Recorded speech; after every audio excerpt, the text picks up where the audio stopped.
Alors bonjour, je suis Joanne de Montigny, psychologue et consultante en matière de deuil au repos Saint-François d'Assise de Montréal. Un certain nombre d'auditeurs présentement se souviendront de ma prochaine invitée, Clara Christine Véras-Bren, qui était venue nous parler du deuil, un deuil très particulier qu'on nomme le deuil blanc ou encore le deuil invisible, dans le cadre de nos soirées rencontres mensuelles sur le deuil et parrainées par le repos Saint-François d'Assise. Alors, je dis tout de suite, en la présentant, un beau bonjour à notre invitée, Clara Christine, et je la remercie d'avoir accepté de s'entretenir avec moi, un entretien que nous débuterons dans quelques secondes au nom de toutes les personnes qui se joignent à nous sur notre capsule web. Je vous salue tous et toutes et je vous remercie d'accueillir les propos de Clara Christine, issus de son expérience de proche aidante qu'elle a formidablement rebaptisée Proche aimante. Expression consacrée maintenant que j'attribue à Clara Christine. Son conjoint, Rodrigo, était atteint de la maladie d'Alzheimer. Alors, Clara Christine était porte-parole à la Société d'Alzheimer pendant plusieurs années. Elle est la maman de Nicolas et elle est aussi une étudiante au nouveau programme de maîtrise en études de pratique psychosociale à l'Université du Québec à Rimouski. Clara Christine nous propose de s'adresser à nous à la lumière de 4 fenêtres qui s'ouvriront sur une vie de couple et de famille éprouvée par une perte majeure et à petit feu de l'être cher. J'aurais beaucoup à dire de cette femme d'exception dont l'amour, la détermination, les valeurs et la réflexion dépassent la force de frappe de l'épreuve. Sans plus tarder, je vais donner la parole à Clara Christine, qui ouvrira une première fenêtre sur les grandes lignes de sa causerie qu'elle nous avait accordée le 9 avril 2018, histoire de nous remettre un peu dans le contexte, rapidement quand même, du deuil blanc sur lequel elle s'était entretenue avec nous à l'époque. Elle aura 3 autres fenêtres à ouvrir sur son expérience de vie qui nous fera vibrer, je le sais. Alors, sans plus tarder, je donne la parole à Clara Christine qui va ouvrir, je le disais il y a quelques secondes, une première fenêtre. Merci d'être là avec nous. On t'écoute. Alors, bonjour à tous ceux qui sont là, qui écoutent, et merci à Joanne pour cette invitation. C'est toujours bon pour moi de parler parce que la vie autour du deuil est très costaude et les mots aident beaucoup. Moi, m'aident beaucoup. Alors, mon mari a été atteint d'Alzheimer. Alors, ce mot Alzheimer, quand il surgit dans la vie et quand on l'entend, on se crispe. Ça évoque tellement de choses négatives, des choses difficiles, et c'est vrai. Mais moi, je voulais dire avant tout que cette expérience a été une expérience absolument initiatique pour moi et qu'au-delà de la maladie, j'ai eu beaucoup d'apprentissage et beaucoup d'élargissement intérieur. Et c'est à partir de ça que j'ai organisé une conférence sur le deuil blanc, parce que Rodrigo a été malade pendant 15 ans. Et je sentais que je vivais beaucoup de choses, mais je ne les sentais pas reflétées autour de moi par les intervenants ou par des lectures. Le deuil blanc, on le connaît comme terme, mais on le connaît peu. Donc, comment ça agit réellement dans la vie du proche aimant? Et en premier, ce que j'ai découvert, parce que j'ai étudié sur le deuil blanc, mais il n'y a pas beaucoup de littérature, alors j'ai étudié plutôt sur le deuil effectif. Et j'ai essayé de faire des corrélations avec le deuil blanc et avec ce que je vivais par expérience.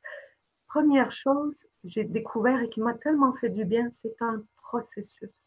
C'est pas une histoire de volonté. C'est pas à pas qu'on entre dans le deuil et ce deuil blanc qui peut s'échelonner sur plusieurs années parce que selon les pertes de la maladie, que la maladie provoque chez mon conjoint, il y a eu des moments de deuil. Quand je perds la relation amoureuse, quand je perds la communication, enfin, quand je perds le regard de mon amoureux, hein, c'est des moments de deuil. Et les gens voient souvent les prochainement avec un seul axe qui est l'axe du travail d'accompagnement. Et on nous donne des trucs et astuces, souvent, autour de cet axe-là. Mais principalement, un prochainement qui accompagne quelqu'un qui a Alzheimer est aussi un endeuillé. C'est son deuxième axe. C'est le deuil, c'est l'axe du deuil. Et moi, je l'ai beaucoup senti parce que je sentais que c'était invisible, d'où j'ai nommé le deuil blanc, le deuil invisible. C'était invisible pour moi avant tout. Ça m'a pris 6 ans à réaliser que j'étais en deuil. À partir de ce moment-là, j'ai voulu parler et j'ai fait la conférence pour pouvoir faire apparaître ce deuil aux autres, pour qu'on puisse mieux soutenir les prochainement. Et moi, parce qu'un endeuillé, avant tout, a besoin de support, a besoin de bras, a besoin d'écoute et n'a pas besoin de trucs et d'astuces. Alors, et l'objectif du deuil blanc est le même que l'objectif du deuil effectif quand il y a vraiment le décès de quelqu'un. C'est-à-dire que moi, j'ai dû apprendre à incorporer les parties de Rodrigo qui étaient disparues, les incorporer à l'intérieur, parce que c'est plus à l'extérieur que je peux avoir une relation avec ces parties-là. Mais tant qu'elles n'étaient pas intégrées, je les cherche toujours à l'extérieur et je suis en souffrance. Et le deuil, justement, le deuil blanc ou le deuil effectif, le mot deuil vient du mot dolum, qui veut dire douleur. Alors oui, il y a de la douleur dans le deuil blanc, et c'est à partir vraiment du moment où j'ai senti la douleur, la perte, que j'ai pu l'accueillir et à un moment donné, mystérieusement, avec beaucoup, beaucoup d'introspection, parce que c'est difficile d'accueillir la souffrance et la douleur, la sienne et celle de l'autre, parce que Rodrigo était en deuil aussi. À un moment donné, je me suis sentie vraiment traversée par cette douleur et j'ai pu accueillir alors le Rodrigo qui restait. D'où tout pour moi toute l'importance de comprendre le deuil blanc et non pas de façon intellectuelle, mais de le comprendre dans nos fibres intérieures pour pouvoir vivre avec la personne qui est là. Parce que le diagnostic d'Alzheimer n'est pas un diagnostic de décès, c'est simplement une maladie terrible, ça c'est sûr. Mais il y a toute une vie et une vie riche en plus. Alors, grosso modo, je pourrais dire que ça, c'est vite, vite, parce qu'on va parler de comment vivre parce que Rodrigo est décédé. Par la suite, Rodrigo est resté 12 ans à la maison et la maladie, il est arrivé à un moment donné de la maladie où il a fait il a eu beaucoup de douleurs psychiques. Il est tombé dans des douleurs reliées à son enfance. Au coup d'État, il vient du Chili. Il venait du Chili, alors beaucoup de souffrance est revenue et des crises le matin et le soir. Notre fils était au secondaire, ses notes chutaient, je dormais plus depuis 3 mois. Il a été en CHSLD pendant un peu plus que 2 ans. Oui, alors, Clara Christine, est-ce que tu peux nous dire quel âge avait Rodrigo au moment où il a reçu son diagnostic et aussi quel âge avait ton fils? Alors, moi j'avais 40 ans, Rodrigo avait 56 ans et Nicolas avait, au début de la maladie, avait 2 ans et quelques mois. Donc, c'est dans une jeune famille de vieux parents que ce diagnostic est arrivé. Donc, ça crée une complexité autre qui fait que j'ai été aussi maman monoparentale et qui avait aussi à accompagner un jeune enfant dans toute cette aventure. Et alors, ça a duré à la maison dans cette expérience d'accompagnement et au-delà de l'accompagnement, dans cette expérience de découverte à chaque jour d'un nouveau Rodrigo et d'adaptation à la situation. Je voudrais savoir, ça a duré quoi, 6 ans, tu viens de dire, ou plus à la maison? À la maison, ça a été 12 ans. 12 ans à la maison. Oui. Et après, quand tu dis qu'il a comme chuté à l'intérieur dans une grande douleur, une souffrance peut-être à la fois physique et psychologique, est-ce que tu l'as gardé encore à la maison? Oui, mais il y a eu un moment où il faisait des crises 2 heures le matin et 2 heures le soir. Il était en grande souffrance. Je ne pouvais rien faire. Je dormais plus la nuit parce qu'il se réveillait la nuit. On était arrivé à un moment donné où moi, j'avais 12 ans dans le corps de proche-aimance, de monoparentalité. J'ai eu des maladies, j'ai eu des problèmes de santé et j'ai vraiment eu peur à ce moment-là pour mon fils et pour ma santé. Et aussi, je voulais qu'on aide Rodrigo. Oui. Et là, tu as pris une décision à ce Oh, moment-là. Une la dure. pire décision de ma vie. La pire décision. Ah Et ça, oui. je crois que beaucoup.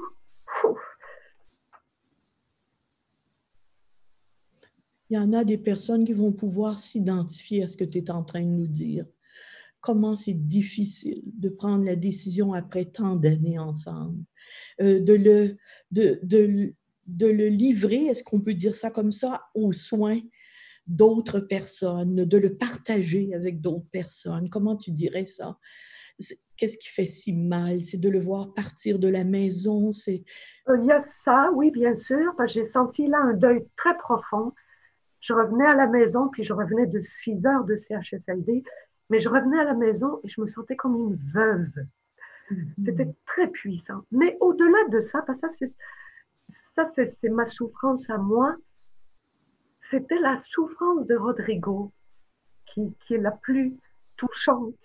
Oui, oui. Et je crois que c'est ce qui a été réveillé ces derniers temps par la pandémie, c'est les personnes qui sont en CHSLD seules, souffrantes. J'y allais à chaque jour, puis aux 2 jours. Mais dans un moment de plus grande vulnérabilité, le laisser dans cet endroit qui était un bel endroit, bien géré, avec beaucoup, beaucoup de travail. Malgré tout, le CHSLD, pour moi, est une trop grosse structure, particulièrement pour les gens qui ont des déficits cognitifs. Oui. Mon mari pouvait plus parler, pouvait plus bouger, et j'ai vu de mes yeux vus des préposés, des perles, mais j'ai vu aussi des préposés le voir comme un bois mort. Et ça m'a heurté, comme ça heurte tous les proches aimants et toutes les familles. Ça m'a heurté au plus profond de mon humanité. Pas seulement pour Rodrigo et moi et notre fils, mais pour cette personne qui agissait ainsi. Quelle souffrance pour accompagner quelqu'un comme ça. Alors je comprends que ces gens qui travaillent sont surchargés, n'ont pas beaucoup de moyens, c'est un travail non valorisé. Il n'empêche que ce n'est pas une place pour les gens atteints d'Alzheimer. Je connais une dame qui a toute sa tête et je crois qu'elle peut, avec ses neurones, surfer là-dedans. Mais parce que c'est une personne très résiliente aussi. Moi, je suis vraiment pour des vrais milieux de vie. J'ai eu une garderie en milieu familial avec Rodrigo pour avoir Nicolas et je crois à ça, petit. Et nous, on a réduit. Au lieu d'en avoir 9, on n'en a pris que 6. Des petits milieux de vie, que ce soit pour les enfants ou pour les personnes âgées, que pour les jeunes au secondaire. pour moi, le petit est magnifique. Oh oui. Et alors, tu dirais que le regard, donc, que les soignants posent sur le malade d'abord, cette empathie, tu l'appellerais comme un regard aimant, un regard de bonté qui ne prend pas plus de temps, mais qui rejoint un peu l'acte de soigner, notre savoir-être, s'il n'est pas directement lié à notre savoir-faire, on rate le tout. Il y a un savoir-être avec la personne qui est aussi important pour la famille et le soigner que juste donner des soins de façon robotique ou je ne sais plus comment, mais sans lien avec l'autre. Je ne crois pas tant que c'est robotique. Je crois que moi, j'ai eu à faire comme proche aimante, et c'est pour ça que je suis plus une proche aidante, parce que j'ai fait ce chemin pour découvrir cet autre regard, parce que voir son conjoint dégringoler, ça rentre dedans et j'ai voulu fuir des millions de fois. Mm. Je suis restée là. Mais à un moment donné, j'ai laissé un texte dans la chambre de Rodrigo au CHSLD pour ceux qui voudraient bien, parce qu'il y a des belles préposées, il y a des perles, il y a vraiment des anges, qui disaient soigner, c'est pas se protéger de l'autre, mais c'est pas non plus être submergé. Alors nous, les proches aimants, on est souvent submergés par cette douleur, cette souffrance, et on est impuissant et on est là. Les proches aimants, on est là. Et eux, les gens qui travaillent en CHSLD, souvent, pour se protéger, vont mettre un mur. Mais ni l'un ni l'autre, c'est ça. La vie, c'est subtil. Hein? Eh C'est oui. trouver ce chemin. Ça m'a pris des années et c'est douloureux. Mais je l'ai trouvé et je crois que les soignants ont un chemin à découvrir. Ce chemin juste qui fait que cet être que j'ai vu, Rodrigo, jusqu'à la fin, jusqu'à sa mort, j'ai vu une photo de lui sans dentier dernièrement et j'ai fait, ah, c'est vrai, il avait même plus de dents, ce qui lui fait un visage de mourant. Je le voyais même plus comme ça. Je voyais l'être Rodrigo. Évidemment, parce que c'est mon mari et parce que j'ai mis toute cette énergie et ce chemin intérieur difficile. Mais les soignants, pour eux-mêmes, pour leur propre survie, ont à faire aussi ce chemin pour trouver la justesse d'accompagnement. C'est tout un chemin. Ce qui veut dire que les gens, j'ai vu cette personne qui s'est occupée de mon mari comme un bois mort, mais j'étais pas contre elle. J'étais en douleur pour elle aussi. Et comme on a du travail à faire dans notre société pour trouver ce chemin, tous ensemble, collectivement, parce que pour l'instant, on parle beaucoup de refaire la gestion des CHSLD, que ça devienne public au lieu de privé, puis la maison des aînés. Peut-être, peut-être, mais avant tout, on a tous à faire un chemin intérieur. Ces aînés, ces personnes âgées qui ont souvent des maladies cognitives, est-ce qu'elles sont des rebuts? Elles nous font tellement peur. Moi, j'ai été confrontée beaucoup de peurs, les miennes. Mais comme la douleur, j'ai senti des fois que mes peurs me traversaient et me permettaient d'aller au-delà. Voilà. Ah, c'est vraiment incroyable tout ce que tu nous apprends là avec une expérience sur le terrain, avec une expérience qui a duré combien de temps au CHSLD? Plus de 2 ans, un peu moins de 3 ans, parce que moi, j'ai commencé l'université et parce que À domicile? comment? À domicile par écran, Non, l'université? non, non, non. Rodrigo était donc au CHSLD et ma maîtrise, qui n'est pas un nouveau programme, ça existe depuis plusieurs années. Ah, d'accord. Moi, je dois y aller à chaque mois, 3 jours intensifs. Ah, Donc, pendant 3 jours, je ne pouvais pas aller au CHSLD, mais j'organisais pour que des gens y aillent. oui. Et j'ai eu mon beau-père, ma sœur et quelques autres personnes qui ont pu m'aider là-dedans, qui eux aussi ont fait un travail pour aller au CHSLD. c'est pas évident de rentrer dans les CHSLD. Et on le sait, ils sont déserts. Pas parce que on est méchant, c'est parce que ça nous confronte à la douleur et à nos peurs, et aussi avec un milieu qui n'est pas un milieu de vie, Ah, réellement. ah, Malgré le bon travail de beaucoup de gens. oui. Alors, j'ai pu dormir, j'ai pu décanter ce 12 ans, mais toujours en lien avec ma proche aimance qui continuait. Mm. Et à un moment donné, je me suis dit, je vais aller à cette université qui est particulière en Amérique du Nord. Il n'existe aucun programme comme ça. Je vais à cette université pour étudier ma pratique. Et ma pratique, c'est la proche aimance. Mm. Au bout d'1 an et demi, ça m'a fait du bien d'avoir une cohorte, avoir des gens avec qui parler et, et pouvoir exprimer toute la douleur, mais tout l'éblouissement de ce chemin. Ça m'a ébloui. Mm. Je suis encore éblouie. Mm. Mm.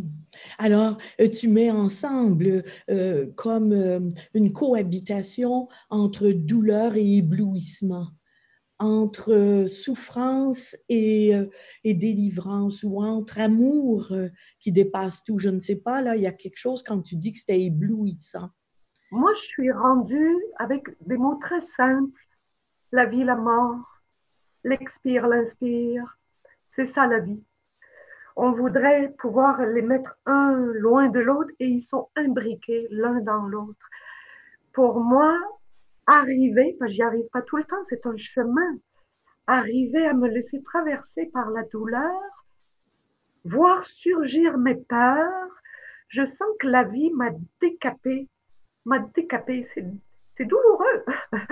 C'est comme un sculpteur, des bouts de pierre qui s'en vont, mais ça a créé vraiment un espace intérieur où l'amour a pu surgir beaucoup plus grand.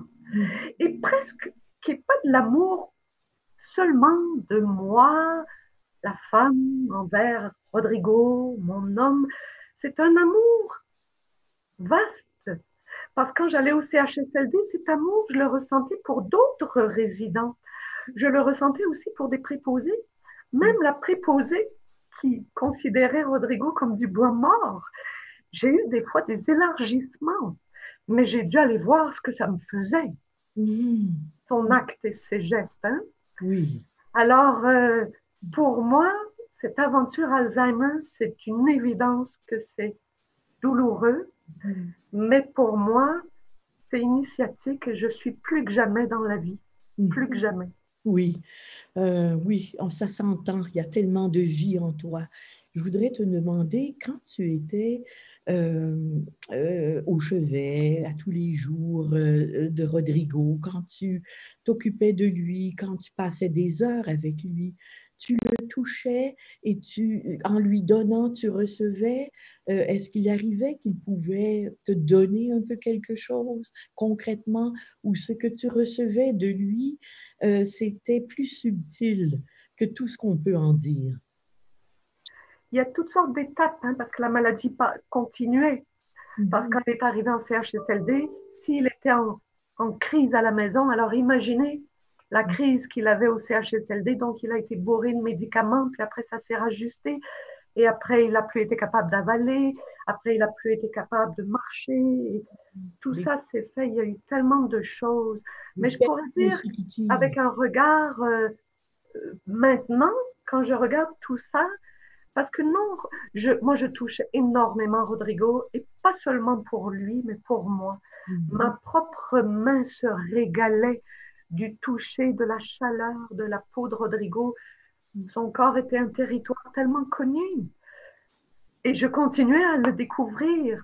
Ses mains au CHSLD, comme il faisait plus de vaisselle, il faisait plus rien du tout, sa peau était douce, douce, douce, douce. Mhm. Et Rodrigo était resté très, très beau. Les gens étaient surpris de sa beauté. Mhm. Mais et il y a des fois, et lui ne pouvait pas me toucher. C'est arrivé une fois. Il a réussi à lever la main et à me flatter la tête. Oh, Ouf, quel moment. quel moment. Mais sinon, je dirais que Rodrigo m'a initié. Et c'est là où je dis, La vie de couple, c'est tellement vaste. Et oui. Au-delà du romantisme et du... Il m'a offert le silence. Mm. Mm. Son silence que je n'étais pas habituée. Je n'étais pas habituée au silence, bien que je médite et tout ça, mais le silence avec quelqu'un, c'est très difficile à expliquer. Est-ce qu'on appelle ça un silence enveloppant, juste pour mettre un mot, plutôt qu'un silence qui pèse? C'était pas lourd, c'était un silence qui nous abrite, qui nous réunit, qui... Je dirais, moi, que c'est un silence mystérieux. Mhm. Parce que Rodrigo, il y a des fois, il était là, des fois, il n'était pas là, mais où est-il? Quand j'arrivais, je le caressais et je lui parlais en espagnol, beaucoup, beaucoup, pour que l'ouïe et le sens du toucher soient activés. Et il sortait de son trou, parce qu'il était au fin fond d'un puits, parce qu'on l'y laissait, hein, et il ressurgissait. Et il pleurait souvent. Mm. Et ça a été très difficile au début. Et accueillir le pleur de Rodrigo ou accueillir sa souffrance. Et j'ai dû faire aussi un chemin, parce que nous, les prochainement, on se sent tellement impuissant. Mais il y a un endroit que j'ai trouvé, mais pas tout le temps. Mais quand il est revenu à la maison, je l'avais presque tout le temps. Mais j'ai découvert tranquillement, et c'est ça qui a fait que j'ai pu le ramener à la maison. J'arrivais, je caressais, je parlais, Rodrigo pleure et il est vraiment touché. Et j'arrivais à accueillir son pleur et son pleur coulait dans moi comme de l'eau nourrissante. C'est étonnant à dire qu'un pleur pourrait me nourrir, mais il me nourrissait parce que j'étais complètement détendue et j'étais donc en train de vraiment l'accueillir et être avec lui. Et ça a été une découverte majeure Oui, qui m'a pris tellement d'années. ah oui, ah oui. Et à partir de ce moment-là, il s'est passé des choses au CHSLD un peu sordides. Tout mis ensemble, j'ai parlé avec une amie, puis je lui parlais, puis tout d'un coup m'est surgi l'évidence, mais pourquoi il ne revient pas à la maison? J'ai parlé avec mon fils qui avait 17 ans, et je lui ai dit, est-ce que ça tirait qu'il reviendrait? Et il m'a dit, oh oui! Ça a été un soulagement, mais il m'a dit, je ne ferai rien. J'ai dit, c'est parfait, Mm. c'est moi la prochaine.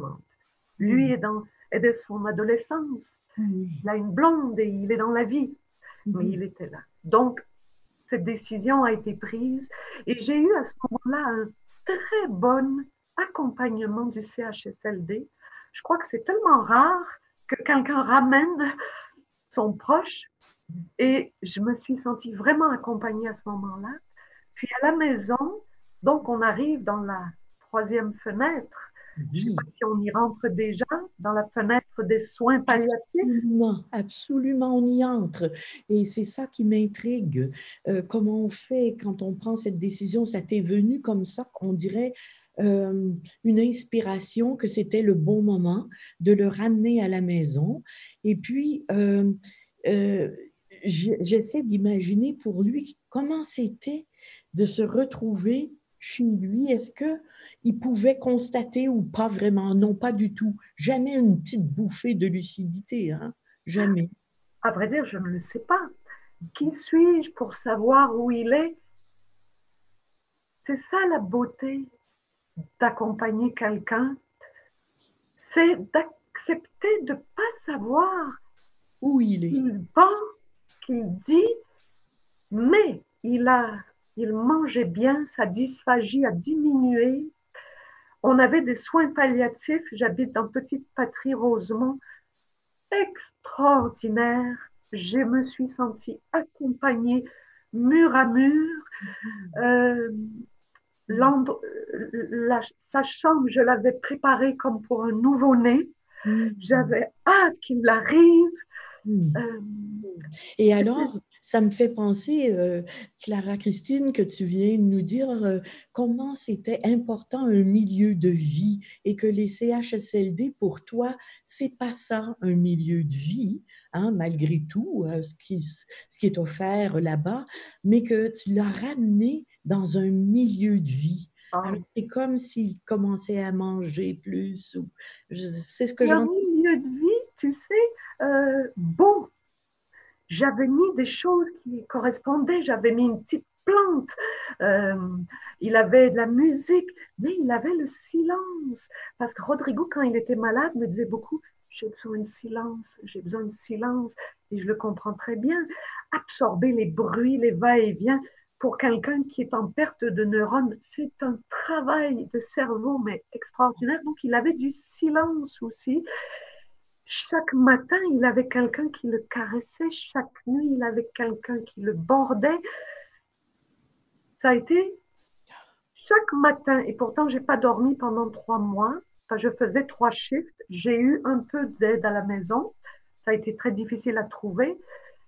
Mais chaque jour, malgré la fatigue, je me dis, mais j'étais très proche de l'intérieur. Alzheimer m'a propulsée à l'intérieur, très profondément. Donc, j'étais très collée à moi pour accompagner l'autre. Et je ne sais plus où j'allais, mais chaque matin, chaque soir, même si je me réveillais à 3 heures du matin, je me disais, mais quelle belle décision pour Rodrigo, pour moi, pour mon fils. Mais il y a même des amis qui m'ont dit, et pour nous aussi, de savoir que Rodrigo est à la maison et qu'il a pu mourir à la maison, ça fait du bien à tout le monde. Et c'est ce qu'on ressent pour l'instant quand on lit les journaux la semaine dernière. Euh, tout ce qui se passe dans les CHSLD, ça nous tord les boyaux à tout le monde. Et ce qui se passe pour l'instant, c'est juste quelque chose qui existait, mais pas aussi fort, évidemment. Mais la souffrance et la solitude des personnes âgées, elle existe, elle est là. Mais ça ne veut pas dire que tout le monde peut ramener son proche à la maison. Mais soyons pas dupes. Alors, on ouvre tranquillement une autre fenêtre sur un peu la fin de vie que tu as vu venir ou pas, parce que comment on fait dans cette grave maladie qui a duré des années et à la limite, on se dit, mais cet homme ne mourra pas. Regardez, il est encore là depuis tant d'années. Comment on fait pour savoir qu'on approche la fin?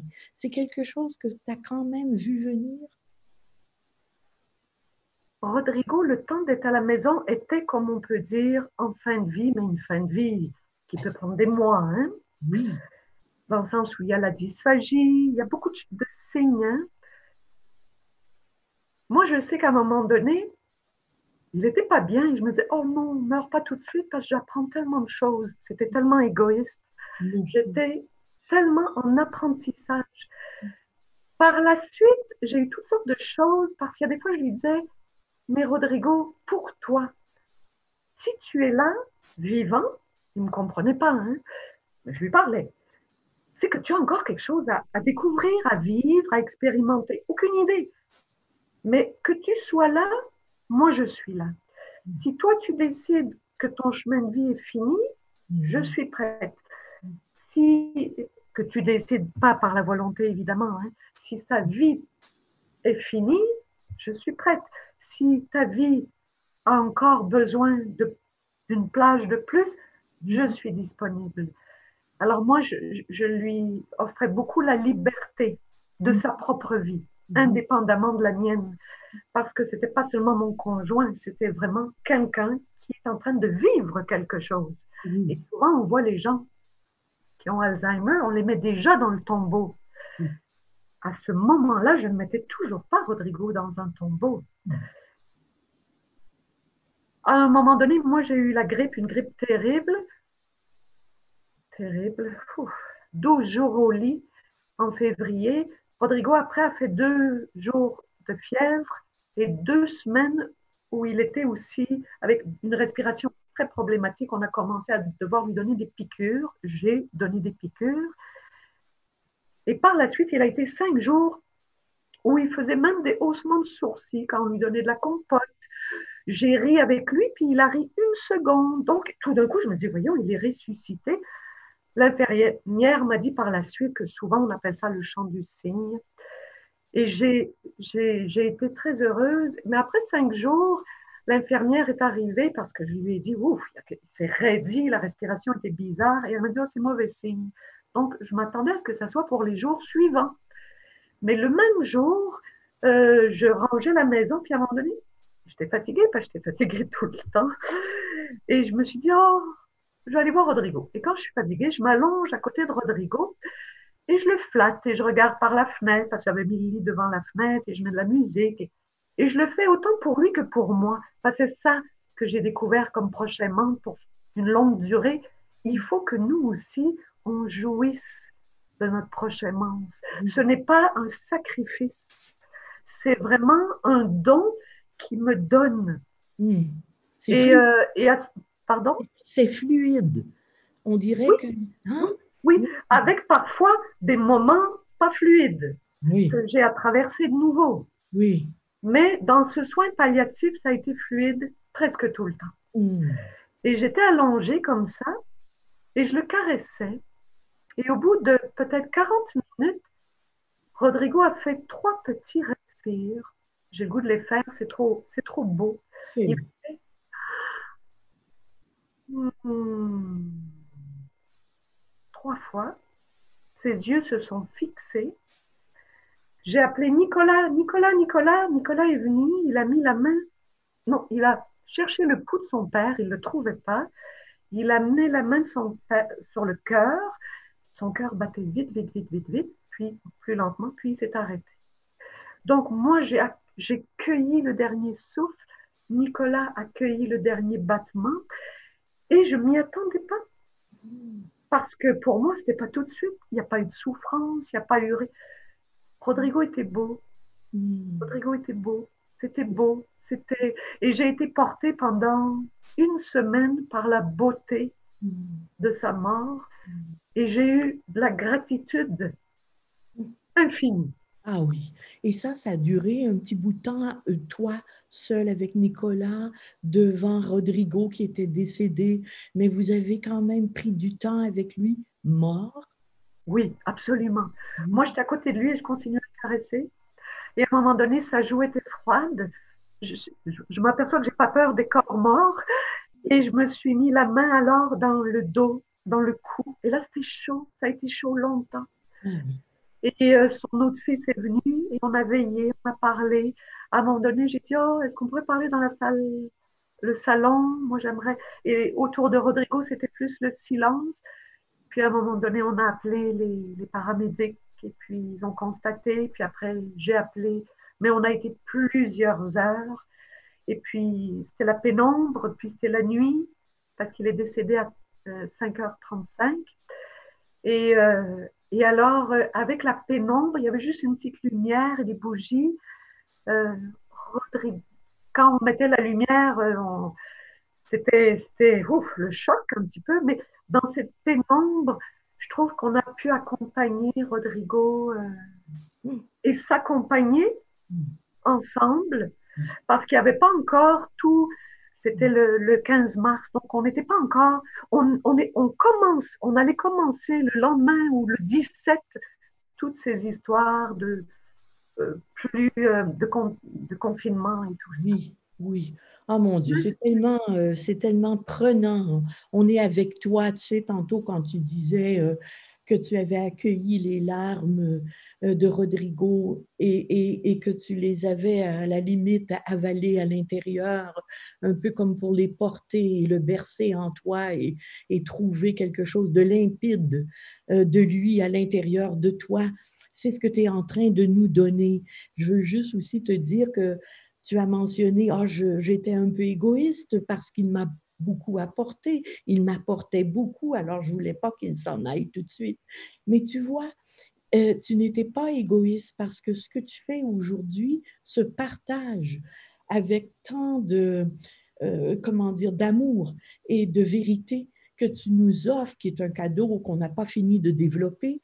Eh bien, c'est grâce à Rodrigo Et toi, qui voulais qu'ils vivent le plus longtemps possible, et moi qui ai travaillé longtemps en soins palliatifs comme psychologue, je me dis, ça se peut pas qu'on pense que les patients ne nous donnent rien à la fin de la vie, ils nous donnent tellement. Alors là, parce que je veux entendre un peu parler, je veux t'entendre parler du deuil que tu vis présentement, on va dire cette fenêtre qui vient de s'ouvrir sur une vie nouvelle, sur une vie complètement différente, sur une vie où tu remets le quotidien en place à ta façon, sans Rodrigo, mais avec Rodrigo, parce qu'on sent que tu le portes et qu'il te portera. Ce que j'aimerais te demander, parce que c'est pas longtemps, ça, 15 mars, ça fait presque pas... Un mois et demi à peu Ça près. fait un mois et demi. Et tu es là, devant nous, capable de nous parler et de nous toucher avec ce qu'il y a de plus vivant en toi et de ce qu'il y a de plus mystérieux, oui, autour de la mort. Et dans un deuil qui, aujourd'hui, touche énormément de personnes en temps de pandémie, où est-ce que nous avons beaucoup de mortalité au Québec, avec des gens qui meurent en CHSLD, toi qui as vécu des moments précieux et des moments de conscience en CHSLD, euh, je dirais que est-ce que le deuil personnel est un deuil qui prend une place complètement à part dans la pandémie, ou est-ce que toi aussi, comme me disaient quelques personnes, la pandémie fait en sorte que les gens étant confinés, on dirait qu'ils retrouvent un peu le silence que j'ai découvert dans le pré-deuil, dans le deuil aujourd'hui. En fait, un peu comme si le deuil collectif dans lequel nous sommes, en écoutant les témoignages des pertes sans pouvoir être auprès de celui ou celle qui va mourir, est-ce que pour toi, ça s'imbrique là aussi, ce deuil-là, où c'est vraiment des deuils à part et que tu n'as pas de place pour accueillir le deuil collectif dans lequel nous sommes, ou si c'est vraiment deux champs différents? C'est toutes sortes de choses. Depuis le 15 mars, il y a toutes sortes de mouvements. Alors, il y a un mouvement, la mort, c'est tranchant, hein.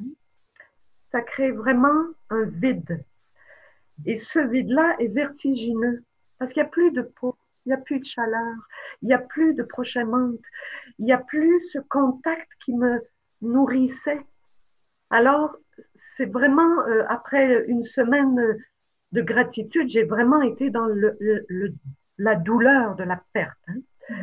Mais là, la pandémie commençait en même temps. Et pour moi, le deuil m'amène encore plus à l'intérieur.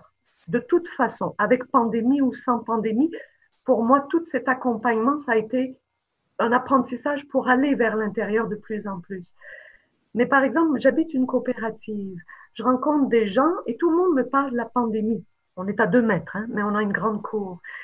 Et là, je dis, ah, mais moi, je suis dans le deuil pour l'instant. C'est vraiment mon grand écran est plutôt le deuil personnel. Ça, c'était il y a quelques semaines. Euh, et la personne, je lui dis, est-ce que tu savais que Rodrigo est mort? Ah oui, oui, oui. Et là, je ressens, autant mon deuil blanc était invisible, je sens de nouveau que le deuil, mais cette fois-ci le vrai deuil, semble encore être invisible. Comme tous ces gens, oui, de façon grosso modo, on sait qu'il y a plein de vieilles personnes qui meurent dans les CHSLD, mais les prochainement de ces personnes-là, on ne sait pas c'est qui, on ne parle pas de leur deuil. Euh, c'est très difficile. J'ai eu beaucoup de difficultés à me connecter sur la pandémie parce que chaque fois, je sentais que ça me déconnectait de ce que je vivais, ce qui n'est plus tout à fait le cas maintenant. Parce que je pense quand même que dans un deuil, on a besoin d'un... Pour aller si profond faire son deuil, on a besoin d'un soutien, ne fût-ce que virtuel, Oui. si c'est ça que la pandémie propose. Mais quand tout le monde me parle que de la pandémie, sans me parler du deuil, j'ai pas ce soutien. Mais c'est pas grave parce que moi j'ai appris, je parle, ce qui fait que j'envoie des lettres où je parle de mon deuil. Mais la personne qui est peu habituée à parler, les autres vont alors mettre son propre deuil en sourdine et la pandémie prend tout l'espace. Moi, j'aurais tendance à dire aux personnes, des fois, parlez-vous de votre deuil pour que les gens saisissent. Ah oui, c'est vrai, toi, tu es en deuil. On va aussi t'épauler. Mais je suis aussi capable de me relier à ce que vit la société. Mais la société doit se relier à ce que je vis C'est aussi. ça, j'allais le C'est dire. dans Si les tu deux comprends sens. bien, oui. Si tu te sens relié par la reconnaissance que les gens ont de la grande perte que tu viens de vivre à peine, qui se mêle à travers tout ce que nous vivons, mais pour toi, tu as besoin de notre attention, de notre écoute, de notre regard aussi sur Rodrigo. D'ailleurs, tu sais, en arrière de toi, tu n'es pas obligé d'en parler, mais moi, je vois la photo de Rodrigo et oui, ça me fait plaisir de savoir que quelque part, il est encore avec toi dans cette manière et puis on l'inclut, hein? C'est sa mort qui fait qu'on parle de lui aussi Oui, et c'est par ta parole qu'on peut le rencontrer, c'est par ta parole qu'on peut l'aimer, c'est par ta parole qu'on peut se rapprocher de toi. Et souvent, les endeuillés, on les comprend, ils espèrent d'avoir un coup de téléphone, une lettre ou une reconnaissance de l'ami ou d'un proche qui va dire comment vas-tu aujourd'hui? Et si je te comprends bien, tu me dis, je suis chanceuse de pouvoir faire les premiers pas, être proactive et aller chercher un peu cette parole, cette écoute, aller chercher un peu ce regard que l'autre pourrait m'accorder. C'est comme toi que tu fais le pas devant l'autre personne pour dire, hey, tu sais, ça me rappelle le titre d'un livre signé Montbourquette qui dit, excusez-moi, je suis en deuil. oui. Surtout en temps de pandémie, la place est encore plus réduite. Mais il y a aussi qu'il n'y a pas cette possibilité de faire le rituel autour de Rodrigo que j'avais imaginé depuis des mois et des mois, joyeux, avec des photos. Et ça ne peut pas se faire et ça ne se fera pas d'ici plusieurs mois, mais tout le monde sera ailleurs. Oui. Alors, ces souvenirs de Rodrigo euh, est flottant. Il y a quelque chose, oui, effectivement, de flottant. J'ai même eu quelqu'un, parce que quelqu'un m'a dit, bah, tu me rappelleras. J'ai dit, oh, tu sais, pour l'instant, je ne suis pas capable d'appeler les gens, mais si on m'appelle, je réponds. Et elle a été très choquée, parce qu'elle me disait, en ce temps de pandémie, il faut prendre soin les uns des autres, mais elle n'avait pas saisi à quel point j'étais en deuil. Alors, je lui ai écrit pour lui expliquer, parce qu'elle ne l'avait pas saisi, c'est pas sa faute. On doit vraiment dire qui on est. Mais la pandémie complique un petit peu ça. Et quand j'ai été chercher les cendres, ça a été tellement froid, euh, la Ah oui, réception des cendres, que ça m'a troublée. Mais je ne m'y suis pas attachée, mais ça m'a troublée au quand moment. même, Il quand y a même. une solitude. Moi, j'avais un titre de film, La solitude du coureur de fond.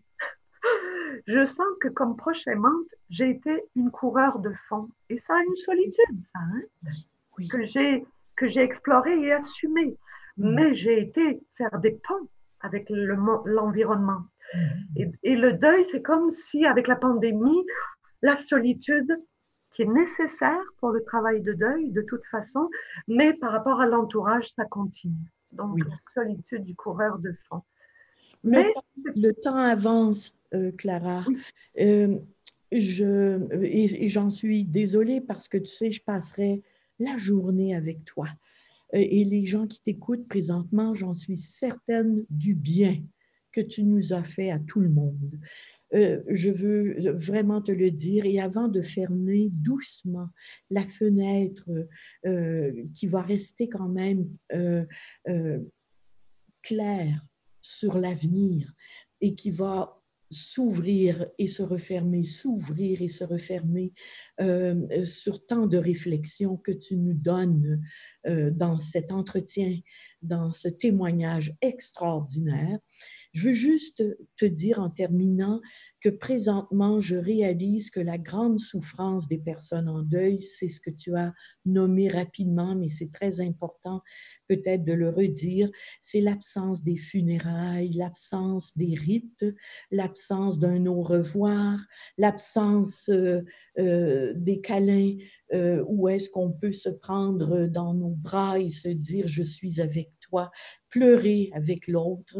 Mais déjà, je vais te dire que ton témoignage crève l'écran.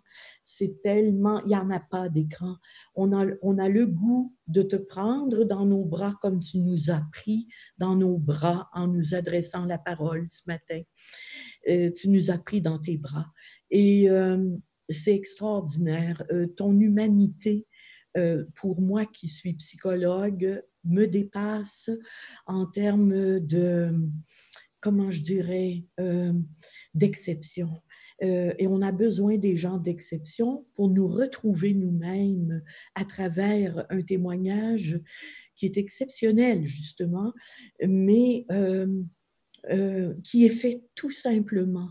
Et c'est comme si tu nous donnais l'occasion de devenir exceptionnel grâce à ta simplicité. Et c'est ça que tu nous donnes dans ton essentiel, dans ton côté exceptionnel. Tu nous redonnes le goût d'aimer. Alors, merci infiniment pour ce témoignage. Personnellement, tu m'as donné quelque chose que je vais porter à l'intérieur pour longtemps, que je vais chérir et qui va m'aider à agrandir ma propre intériorité. Alors, c'est extraordinaire ce que tu fais et j'espère que la vie qui est devant toi et que je sais que tu aimes cette vie, j'espère qu'elle va te combler comme tu l'as été dans un certain sens, parce que la manière dont tu nous parles de l'épreuve, tu vas y chercher aussi les trésors qui traînent au fond de cette épreuve. Et on souhaite que ta vie soit si belle pour qu'elle continue encore à nous apprendre. Alors, tu nous apprends beaucoup et je suis contente de te savoir aux études parce que tu n'as pas fini de nous apprendre. J'attends ton livre, j'attends d'autres entretiens, d'autres conférences de ta part parce que tu es nourrissante. Tu nourris la terre. Merci, je t'embrasse. Aimerais-tu dire une dernière chose ou ça va? J'ai envie. Gracias a la vida que me ha dado tanto. Merci à la vie qui m'a tant donné. Mais moi, j'ai changé.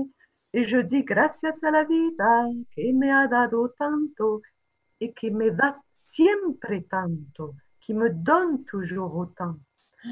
La vie nous donne tellement. Et n'ayons plus peur du mot Alzheimer. Laissons faire ce qu'on a déjà entendu. Entrons dans l'aventure de la maladie et de la mort et de la vie. Eh, mon Dieu, oui. Voilà, un grand, grand merci au cimetière Saint-François aussi, qui permet ce genre de conversation. Hein, c'est fantastique. Oh, oui, c'est fantastique. On les remercie beaucoup. Et à très bientôt, Clara Christine. Oui. Au revoir. Au revoir. Au revoir.